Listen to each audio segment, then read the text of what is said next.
Gələn il həcc ziyarətinə gedəcək zəvvarlar üçün sağlamlıq tələbləri və göstərişlər müəyyən edilib. Bununla bağlı Səudiyyə Ərəbistanının səhiyyə orqanları tərəfindən sənəd hazırlanıb. Sənəd həcc və ümrə ziyarətini əhatə edir. Bəs tələb və göstərişlər nələrdir? Hansı xəstəlikləri olan şəxslər həccə getməkdən imtina etməlidirlər? İlk növbədə yoluxucu və ya ictimai sağlamlığa təhlükə yaradan xəstəliklərdən əziyyət çəkən şəxslərə ziyarət məsləhət görülmür.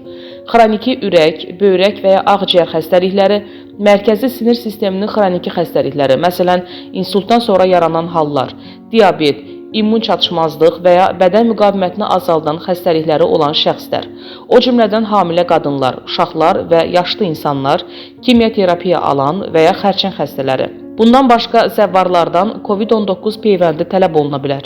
Peyvənd yalnız Səudiyyə Ərəbistanında təsdiq edilmiş vaksinlərdən biri olmalıdır. Peyvənd səyahətdən ən azı 10 gün əvvəl, lakin 12 aydan çox olmayan müddətdə vurulmalıdır.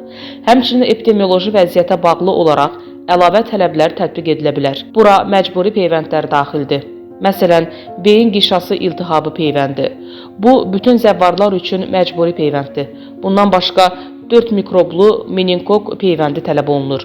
Peyvənd ziyarətə getməzdən azı 10 gün əvvəl, amma 3 ildən çox əvvəl olmamalıdır. Peyvənd haqqında beynəlxalq sertifikat təqdim olunmalıdır. Tövsiyə olunan peyvəndlər də var. Bura mövsümi qrip peyvəndi, sarı qızdırma və poliomiyelit peyvəndləri daxildir. Bu peyvənd yalnız həmin xəstəliklərin mövcud olduğu ölkələrdən gələn zəvvarlara tətbiq olunur. Zəvvarlar bir sıra yoxlamalardan da keçə bilərlər. Sağlamlıq sənədləri və peyvənd sertifikatları yoxlanılacaq. Lazım gələrsə, əlavə tibbi tədbirlər və